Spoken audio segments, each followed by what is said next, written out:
The most recent Haneke screening at the Golden Age that I attended, fuck funny games. If you bought a ticket, you should be on a list for to send to the police, sick fetishistic creepos. With 71 fragments of a chronology of chance, best known now as the predecessor to the more widely seen and celebrated Code Unknown of 2000, although 71 fragments is a stirring project in and of itself. From the Seventh Continent on, Haneke directed many acclaimed and widely commented on films. Benny's Video and the original Funny Games would be his best-known films of the 90s, although 71 Fragments is a rather stellar work from this era, and I quite appreciate the 1997 film of Kafka's Das Schloss, that is, The Castle, and then obviously these 2000s work contained some highly noteworthy titles. Code Unknown, The Time of the Wolf, and Cache. Then White Ribbon was highly acclaimed, and The Piano Teacher had some admirers as well. Then the 2010s only saw 2012's Amour and 2017's Happy End, and if those are the last films we ever see from Mr. Haneke, it will be a pretty fine conclusion, although I would purchase my ticket as soon as possible for Haneke's 2020s distillation. I won't deny that.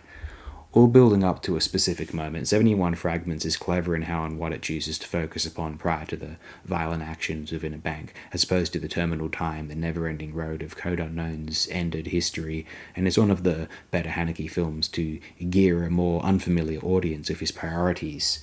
I'm imagining showing someone the Seventh Continent, why would they make this kind of movie? And Benny's Video might be a bit graphic for most average viewers. Code Unknown they might not understand the point of, why did they do all that?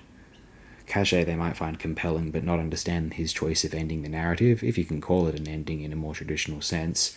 I can't imagine an average viewer really getting The Piano Teacher or The White Ribbon. I don't love either of those films personally, but I genuinely don't think the general viewer will, and will get far less out of them than I.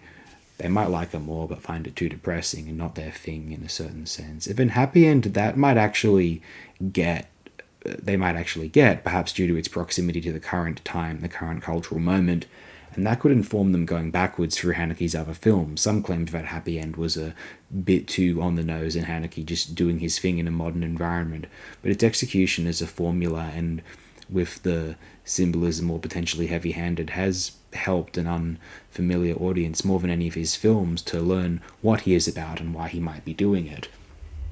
It is then that they might appreciate that Haneke has identified something maybe very wrong with the current suburban pathos, whether it is Western Europe that he is concerned with, or whether one can transplant those concerns, the psychological restlessness, which has a sinister undertonal capacity, to their residents in Australia, America, England, the English-speaking world in general, or wherever you live, be it South America, South or East Asia, the Middle East, Africa, or Eastern Europe, or beyond.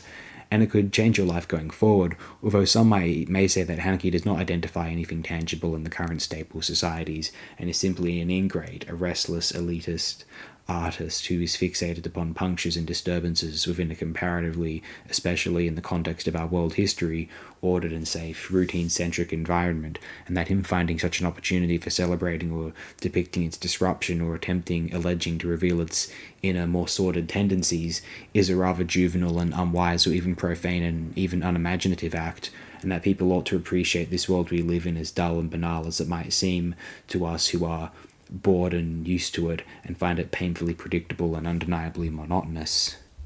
That could all be true, and I still find the films fucking compelling, and the fact that I and other audiences find it so is the fascinating insight which Haneke is investigating, himself potentially perturbed that he feels the impulse to compose these very films. I agree he is a sick bastard for embarking upon funny games, even just once, but certainly twice, although maybe I find the results rather creatively unimpressive than truly immoral. Amoral, maybe, there could be something to be said for that, and I certainly find unlikable the people who would praise that film, or at least consider them to be unimaginative or trying too hard, frankly, though most of Haneke's work I consider some of the more interesting European films since the 1980s and through into the 2010s. I like him more than Trier, certainly where the 21st century is concerned, more varied and eventually interesting than Mr. Belatar, who peaked with Werkmeister harmonies and didn't have anywhere to go from there, so it seems. Well, to some extent or another. Maybe on a par with Lanthimos, who I like quite a bit more than I do Finland's Kurosmaki or someone like France's Gasperno, maybe a bit more interesting than a Paolo Sorrentino or even Poland's Powell Polakowski. I don't like him as much as I do Claire Denis, Pedro Costa, Sokurov, if we're accounting the Russians, the briefer filmography of Marinade or Ildiko Agneti, or perhaps even Leos Carax. I prefer the best works of Christopher Boe also. all in all, I do dig Haneke, and I thoroughly dig 71 Fragments. And going back to the topic before, if you had to introduce your parents unfamiliar with Haneke's films to any of them, perhaps the best place to start might be this 71 Fragments of a Chronology of Chance.